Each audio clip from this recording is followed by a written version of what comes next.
So in the year 1977, Arnold Schwarzenegger came out with a movie called Pumping Iron, a documentary that followed him and several other bodybuilders on their competition and quest to become Mr. Olympia and Mr. Universe, a competition that actually took place in South Africa. This video was one of the major reasons that got bodybuilding on the map, and it put Arnold Schwarzenegger in a light that made him larger than life and godlike, especially by his physique and stature and things like that as well. So people saw this movie in 1977 when it was released in box offices, and it became an instant success, leading to the rise of gyms all across the United States and people flooding it in 1980s and just becoming all crazed up in the gym storm. And this was all because of Arnold Schwarzenegger's original movie, Pumping Iron. Although Pumping Iron did have voice and did have audio and things like that, it kind of portrayed Arnold Schwarzenegger in a similar light to those movies of old where people would look up on the cinema and see them figured as godlike. So after this came about, and people saw that and they wanted to emulate that in their own lives, the sport got massive. And then in 1999, Ryan DeLuca came out with a website to sell creatine, which later he transferred into the website bodybuilding.com. So although bodybuilding.com is the world's largest supplement provider, that's not really the reason why I'm talking about it. The reason why I talk about bodybuilding.com is for their forum section, which really grew during the Web 2.0 rise. The forum section has over 7 million members with over 100 million posts to date and millions of visitors per day posting on these forums. And what really is amazing about these forums is that the people who post in these forums are not just from the United States and things like that. It's a global community. It's people from Australia, Asia, Europe, all over the place who come together on these forums and talk about bodybuilding and anything else that shares their interest. And this has also led to the rise of many people from bodybuilding.com making the transition from being known on the website to going onto YouTube and then creating bodybuilding videos about working out, parody videos, anything to do with bodybuilding videos. And that has transcended into a whole new world for YouTubers and bodybuilding, and the use of bodybuilding.com as a start of that. One bodybuilder.com user in particular who's really received a cult following and actually some sort of, you could say, a fandom is actually Jason Genova. This is for all you fucking haters. Everlast your bitch. You don't think I know how to fight? I'll bust your fucking head. Palm kick, palm kick. Look at this. Up your butt. Watch this. Bring back the 3D kick. Oh. Up your butt.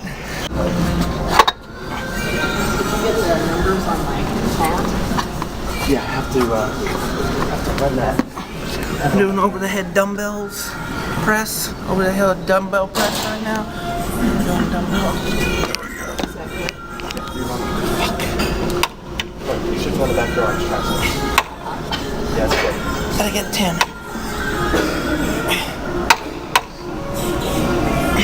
It's weird when I do stuff like this, you can feel where the lungs have been gone. When you cough, the lung that's there jumps. Is it on the right side or left side? The right Right side. side. Like that. Oh, I don't know. Two more. Last one. All the way up. There you go. Now I'll take it.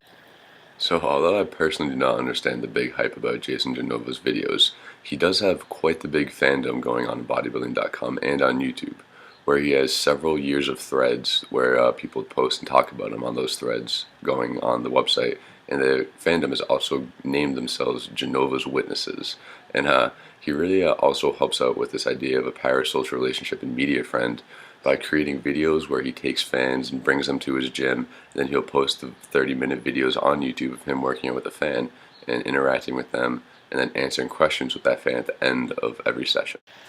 So while Jason Genova is one bodybuilding.com user who transformed into a YouTube star in his own way, there are actually a lot more famous YouTubers out there who are in the realm of fitness. And one of those, for example, would be the Hodge twins, or twin muscle workouts. Back in the gym with the Hodge twins, and we training with Cali Muscle and Raj from the Strength Project. Listen in on this. He's giving us some tips. Yeah, listen to this. Listen. Don't go too close. Right there. Right there. Yeah.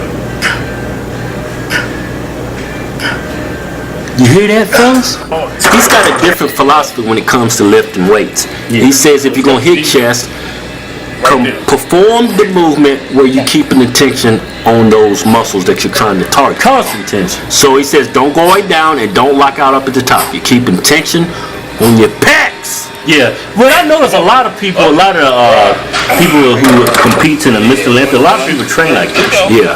Pro bodybuilders, they do train like this. And this is how he does his incline bench. He keeps the tension on his pecs. Yeah. Some of y'all gonna say that's bad form, horrible form. He's doing half reps.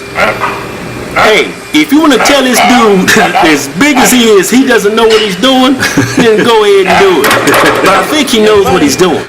So in the Hodge Twins videos, you can see that they use a much more objective shot where they can see everything that's going on. But at the same time, they're talking towards you as a fan because they talk about concepts and different sorts of techniques that you use in the gym, and they're illustrating those through the visuals of the video, and then the audio gives the informational portion of this. This is a lot more different than Jason Genova's video, where he used a much more subjective shot where it's usually just him in the video and the cameraman filming him, and it seems like you're the second person that he's talking to in the video because you take that role of the cameraman. So the Hodge Twins are a lot more informational and use a lot more objective shots to portray the techniques that you need to learn from their videos. So another type of video that we see in the fitness community is the sort of parody videos where YouTubers will take stereotypes of being at the gym and translate them into videos. And one of the leading YouTubers who does this with over 1 million subscribers is actually Dom Mazzetti.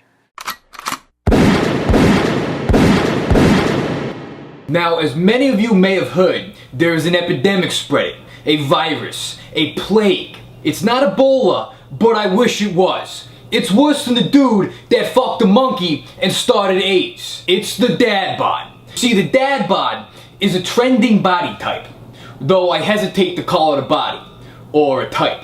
It's more like a lack of both. It's like a wax sculpture of a body left out in the sun. And apparently, this is news to me, some girls are crazy about the dad bod. I'm gonna go ahead now and dive into the literal pits of hell, the female psyche, and break down exactly why girls are attracted to the dad bod, and why you should not fall into this trap.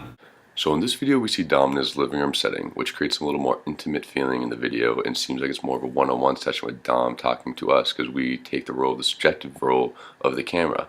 And when he's talking about the dad bod, it's a very current trend that's going around on Facebook right now. So his fans are he's up to date with what his fans are doing, and he keeps that connection by doing so.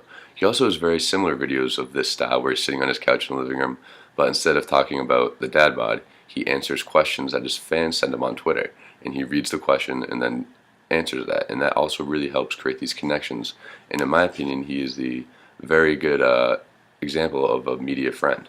Where are you gonna do your deadlifts? Theoretically, you can deadlift anywhere there's space for a barbell. And theoretically, you can fuck anything that has space for your dick. That's not an open invite to come over and jack off into my bath towels. Deadlifting in the free weight area? What are you, a fucking savage? What's next, you're gonna blow up a fucking hospital? Don't deadlift inside the squat rack. Then you're just taking up space that you're barely using. Instead, move the bar outside the squat. Instead, move the bar outside the squat rack. Fuck. Now, you're not technically using the squat rack, even though you're taking up even more space and using it even less. So in this video we see Dom in a gym setting where he's jokingly teaching people how to deadlift. And the things he brings up in the video and the stereotypes he talks about are all things that people who go to the gym can relate to. And it really is what kind of helps make the stronger connection, is that presence that he brings about and that intimate feeling that he has through the shots that he uses, such as in these videos. And what allows for him to make videos that are vastly different from Jason Genova's and Twin Muscle Fitness is the amount of people on YouTube who are from all different areas and enjoy all different types of videos. The YouTube fitness community has really allowed for a plethora of different types of videos to come up, such as the more informational videos, the more parody videos, and then the more obscure videos like Jason Genova's. And without YouTube, this fitness community would not have been able to grow as much as it has. So the rise of bodybuilding into media started off with Arnold Schwarzenegger's Pumping Iron video, and people seeing him as a godlike figure who they wanted to model after. And then once the fitness craze hit the 80s and came into now, the Web 2.0 era really blew it up into what it is today. Bodybuilding.com began that off by creating their massive forum section that allowed for community members to come together and collaborate and talk about fitness and other things that they all share common interests with. And then once YouTube came out, users of bodybuilding.com took the people that they were friends with on that website and started to create followings. And we have a lot of long trail things, such as Jason Genova, where he's a little more obscure, but he still has his cult following, his Genova's Witnesses. And then we moved forward to more progressive sort of YouTube, original YouTube things that we see now, like vlog style stuff like that, with like Twin Muscle Fitness, who do informational videos similar to Vsauce, but instead of science, they talk about muscles and lifting and working on things like that. Then we have more of the parody videos like Dom Mazzetti that we see in this. And Dom Mazzetti has a different style than them because he kind of makes fun of the whole workout thing at the same time picking at stereotypes and stuff like that. But as we can really see is that all of these people have their own followings, and it all has just stemmed from YouTube growing and growing, and the fact that Web 2.0 has allowed for them to get on there and create what they want to create, and fans to recreate things that they have, as well as comment and talk to these people on YouTube, as well as bodybuilding.com, because most of them are users, and it is really created for this global community where people from all over the world, Australia, Europe, North America, South America, have come into this and found a hobby that they all share passionate interest for and get together, and YouTube has allowed for this to expand.